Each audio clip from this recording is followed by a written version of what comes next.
He's up on the gay shit. Oh, Jim. The worst of Opie and Anthony. When Jeffrey Ross is in studio, well, he is, ask him about the time he played Pratt Institute years ago. I remember being at a show where some crazy freshman pulled a knife on Ross because he didn't like a joke. Really? I guess that's why he did it, but apparently the kid was trouble. I remember being on stage, and the kid was, well, before the show, I was early. He was, like, floating around the stage, sort of going, you know, just sort of, like, weird, like, Willard type of a kid, you know? Willard. Yeah. And did you see the new the remake of Willard? Yeah, with, what's his name? God, it was Crispin so creepy. Glover. I can't look at rats. Okay. No? Ever since I had a skateboard through Kenmore Square in Boston at 5 in the morning to do morning radio in college. Rats? Rats everywhere. There's a lot of good ones My in this skateboard city. would scare them and they would just go. Oh. But On my way to work, did I tell you on the story in the air yet or no? No. What? On the way to work this morning, actually, I'm walking by my building, and there's like a garbage jutting out, and there's a guy walking towards me, and a rat ran right over his foot and into a little nook in the building. That's so a creepy. big rat right over his foot. That's the scariest shit ever. Ugh.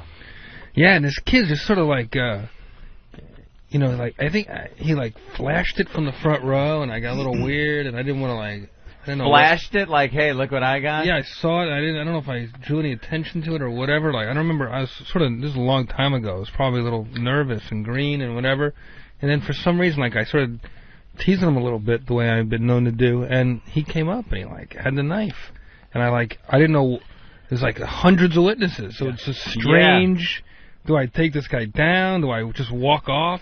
Came up on the stage with the knife and brandished it. I was actually open for Jeff on that show. He was on the side of the stage, but he was looking at, like, behind a pole, looking at you, and you're like, how is this guy allowed to just walk around on the stage, though? It was at college. It wasn't like it was a big theater stage. I think it was like one of those things where you just kind of step up and you're on the stage. Like It's like a student union situation. Okay. Got you. And he was behind a post, and Ross is on stage, and this guy's behind a post to Jeff's stage right.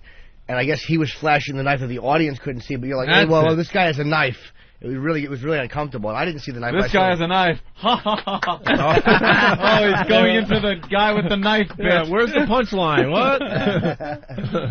Usually has a witty punchline. I'm in fear for my life. Oh, God. Take my knife, please.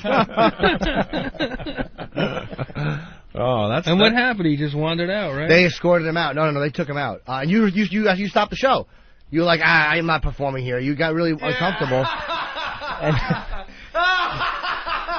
I'm not performing. Yeah, that was the end of the show.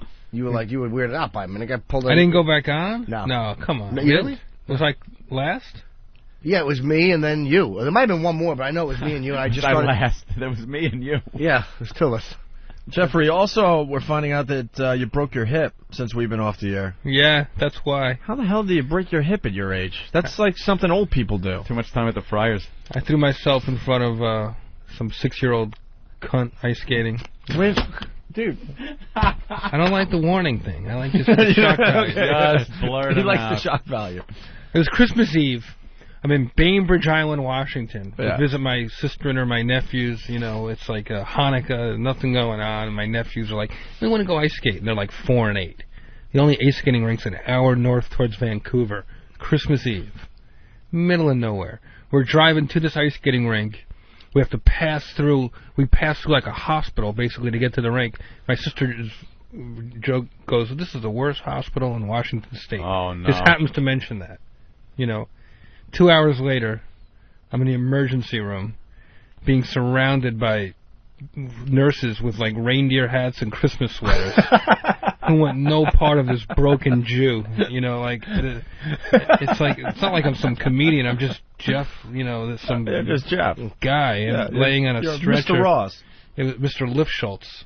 It was like it was horrible. I'm like, well, I'm ice skating, and I don't really know how to ice skate. I haven't ice skated since I was a little kid, and it's like a couple hours in, and the hot chocolate food place is like closed. The ice skating's free, so everyone's on the rink. There's just thousands. It's just so crowded, and I finally get off the wall. I'm getting the hang of it. They're like, one more lap, and it's like they're gonna close. You're on for the Christmas. last lap. And some little 6-year-old girl like fell in front of me, and I didn't want to fall, and I threw my legs up just to avoid crashing into her. And femur. Oh! Wait. Ow. This is. I'm gonna get all. Good morning, America. You landed on your leg or your hip? You landed My on hip. Side of my hip. And I didn't know right away. I was sort of in denial, and I was like flipping around like a flounder on the ice, and then guys started to come, and then they were like, "Clear the ice!" It was like there's literally hundreds of people watching me. You embarrassed? Oh, that's the guy that ruined our last lap. He wasn't embarrassed. He was in pain. Now, what broke actually? Your hip or your femur? Femur. You broke the femur. Like it's like got like a cap to it, like a head of it, and it just snapped off. Oh, wait a minute. The part that goes into the hip bone. Where it kind of connects the ball joint. Right, that's the it. ball part of your Clean femur break. snapped. Clean break. So we didn't think it was that big a deal. They dragged me into like a penalty box, and I'm there for like 5. I go, just give me a minute, I'm fine. Just give me a minute, I'm fine. You couldn't walk at all, though, right? Your leg, you couldn't. And then after a couple minutes, I realized that I'm sitting in the penalty box, but not. I'm sitting like this, but I'm literally holding myself up with my arms because I can't put my butt down, no matter what. Oh man! And I start sweating, and finally I go, you know what? Call an ambulance. I don't know what's going on here. I'm not getting up. And but then they start putting me in they want to put me on a stretcher, and I can't even get the skate off. Like it's and like I'm pretty good with that usually. Oh god! And so the paramedics like call a doctor, and they go, we have a guy here, so and so age, so and so this, so and so that. We're gonna give him a shot. We're gonna give him some morphine. And I go, oh my god, this is for real. They're gonna drug me and get me off this ice. It's pretty bad. So I go to the hospital. I'm laying there. And I don't know what's going on, and this doctor walks in. He's got his big Christmas Bill Cosby sweater on. He just walks over with this look on his face, and he looks at the X-ray. He looks at me and he goes, "Young man, you are fucked." Oh, that's what he said, the doctor. Get out of here. He goes, you have a broken hip. He goes, I've been a bone doctor, an orthopedist for like 20 years. I've never seen a guy with a broken hip before who's not like 70 years old. Yeah. And, they do a little pushing and pulling and prodding, and I have 3 metal pins in the side of my leg. So how long were you in that hospital? 4 days. Then I was 3 weeks up at my sister's house, couldn't move. And now... Are you back to normal, sort of? Can you do stuff? I can sort of, I can walk, I can't really run, I can, have sex with, on an angle. Anybody out there with a slanted pussy, I'm your man. Chinese chicks are looking good. Did they say what happened? Did you just hit it at the complete worst spot? I kept saying, what do I have, soft bones, whatever that disease is, I said, what's the story? Why me? And the guy goes, you went ice skating. You had a trick fall, bad fall, weird thing. Don't go ice skating. That's what happened. Yeah, stay away from that ice skating. Just a fluke skating. accident. Jews should not ice skate. That's why I don't ski or ice skate, man. Exactly for that reason. It's just, I know it's going to happen. It's scary. You never think it's going to happen, and even my sister was like, oh, you skate. I don't feel like skating. You take the kids More logic from Jim Norton. Doesn't want to go ice skating or skiing, but he'll lick a girl's ass that he doesn't know. No one ever broke their hip licking a girl's ass. That's right. So, you might break your hip when you've got the hip and you can't walk anymore because you're so skinny and weak. I mean, it's all cyclical, I guess.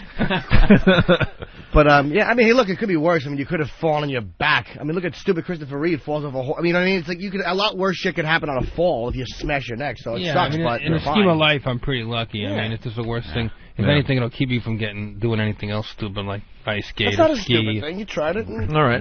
A real day's work. Also, the other day... doing anything. By the way, can I say that none of the comedians, we all talked about it, we found out Jeff got hurt, and none of us were surprised it was a broken hip. Yeah. Not one comic was like, what? He broke his hip. Like, oh, man, I hope he's all right. But no one was like, what? I remember Sarah Silverman and Jimmy Kimmel, call me up, and they go, well... well, it's really sad, but it's kind of funny too. I'm in the hospital on Christmas. Yeah, but you're Jewish. Who cares? Well, I mean, it's my vacation too. You guys love our Christmas holiday. They can't put that in a cast or anything, right? No, they 3 pins and crutches and and then they give me the physical therapy manual, and all the diagrams are 80-year-old people. How to get your pants on, how to put your socks on. Right. Have one of your grandchildren. It's endless. I was doing a figure 8. There's a million ice skating jokes.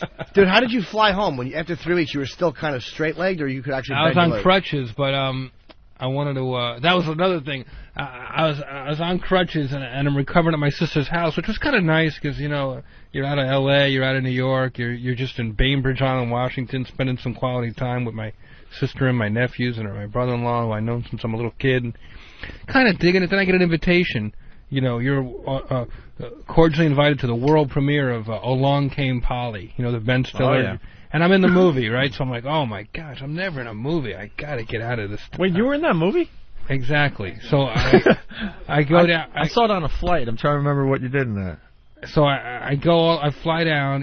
Like red car. I get all dressed. I haven't been anywhere. I'm on crutches walking down the red carpet. The publicist was walking me down. I had like 2 scenes in the movie where I sing, like the wedding band leader. Really funny role. And I'm so psyched to be at this premiere. It's like my first time. Out in public in almost a month. I do like 20 interviews down the red carpet. I get inside with my girlfriend, got a great seat, not in the movie.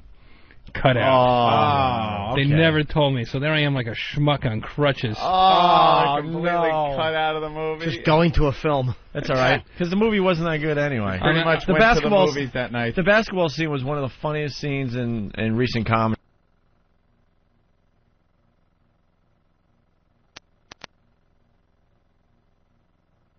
The scenes are on the DVD. They're pretty funny. Oh, they are? Yeah. You made the DVD. There you go. And you also were telling us during break that you went to Iraq. We were just talking to Jimmy about his Iraq experiences. Yeah, you went to Baghdad, right? Yeah, you went before I did. I think you went in the Iraqi summer, right? I went in September of last year, sort of during those Jewish holiday time, right before they caught Saddam. Yeah. But we didn't just go to Baghdad. I went with Drew Carey, who's an ex-Marine, so we did like a psycho trip. To Crete, Mosul, Baklava, Fallujah, Black Hawk. Oh, you did Fallujah? I didn't do Fallujah. We went all these little bases, where all the transport engineers live, like 20 miles outside each city, and some of the bases were just a couple of dozen people, and some of them were like 8,000 people. How embarrassing would it have been, though, to see Drew Carey and Jeffrey Ross in one of those videos? Please don't kill us. Oh, it's horrifying. Just sitting there with the flag behind him. It never would have been. It would have been like Drew Carey and others. Yeah. Right? Plus, where are they going to find an orange jumpsuit that Drew Carey could fit into anyway? It was a pretty intense trip. We did a show in front of Saddam's birthday palace in Tikrit, and they've been getting shot at every day there by these Saddam loyalists, and suddenly they defiantly put up this big stage and lit it up. Great, light it up. And you're on the stage. Suddenly the night didn't seem that bad. Our hotel, the Al Rashid Hotel in Baghdad, did you stay there? All bases we stayed on, because you had already been there and it already happened. Yeah, our hotel got hit with a mortar and stuff. And while you were staying there? Yeah, and we went back and stayed there that night. That was scary. Excuse me, I'm trying to sleep upstairs. Could you stop blowing this up? And, I went to the front desk. How is hotel service there? Do you have room service? There's not. Can you call down and go, hey? Can I get a AK-47 ASAP? Please. And a pot of coffee? There's a hole in my hotel room. Yeah, I got dehydrated one day. We did a show in a flatbed truck in, Al Ramadi Air Base near Syria. 11 of them was like 120 degrees, and afterwards I'm like dizzy. They took me to the hospital, pumped me up with some saline. It's tough over there. Yep. I gather. Support our troops, USO.org, or the Wounded Warrior Project. We went after Saddam got caught, so they kind of kept us, I think, a little closer to because all the insurgencies were kind of starting up, so we really didn't have much freedom to move like that. Nah, Black Hawk, we did what we want. It's going to get worse before it gets better. Yeah, it has. Like Dick Cheney says, we're going to have elections in January in Iraq, even if we have to kill every Iraqi person. Yeah, they're sticking to that date. Vote or die, motherfuckers. Yeah. Vote and die. Vote and die. Vote and die. That's where Puffy should be with his campaign, because that's the real deal over there. So how are did you guys, when you were in Blackhawks, I know in the C-1, you flew the C-130s too, right, yeah. where they do the combat maneuvers. Did they do them in the Blackhawks? I heard that they're vicious, man. The way yeah, they the Blackhawks fly really low and fast so they can't get shot at. I have it all on video. I made a film I'm trying to sell. Oh, we showed it at the Hamptons International Film Festival, and it's pretty good. How was that festival? I'd love to see that. Very, very cool. It was really neat to be a director in a documentary film festival, I don't like the Hamptons, though, but... Well... I didn't go. I went there. No Ozzy out there. No, there's a lot of well, just people I don't. All right. It was cool. Very good. Excellent, man. All right, Jeffrey, we're gonna see you at Caroline's this weekend, definitely. It's Anthony usually comes with his girl and whatever. That's right. I'll go. Yeah. I haven't seen you in a while. Hell yeah. I'll definitely be there this got a weekend. couple new zingers. I will absolutely go. 8 o'clock show tonight. I might be able to pull that off. Don't you have to go to sleep? Well, usually it's like 9 o'clock, 10 o'clock sleep time. Weekends are like a reprieve. Tonight's an early show. We'll be done That's what before I'm saying. 10. I think I can handle tonight's show. Love to have you, pal. By 10 o'clock, I've been asleep for a couple hours already. Now that's a great endorsement. The host of the show come to the show they're plugging. No, Jeffrey Ross telling a couple serious stories, but very funny guy. He'll be at Caroline's all weekend long, starting tonight at 8 o'clock. For your tickets, call 212-757-4100. Jeffrey, thank you. Don't be a stranger, okay? Who are you working with? I'm sorry. Two very funny guys, Jordan Rubin and Greer Barnes. Oh, that's a great show. Mm-hmm. And it's a hot one. Nice. Fellas, mazel tov. Thank you. I love your new studio. It's state of the art, isn't it nice? Very homey. There's not a lot of homeless derelicts hanging out in the lobby. No, not yet. We're going to take over this whole area outside, though. These other guys don't know it yet. The cubicles and stuff are going to go, and we're going to put some... We're going to put a lounge in there and a performance area. We're going to have a little bar area. Yeah. Vans. You got to see the design for this place. Right now it looks like Mary Tyler Moore works here. I know. That's perfect. It used to be Lou Grant's office. That's perfect, yeah. But it's all going, man. It's great to see you guys. Definitely. Jeffrey Ross, everyone. I think it's too cheap.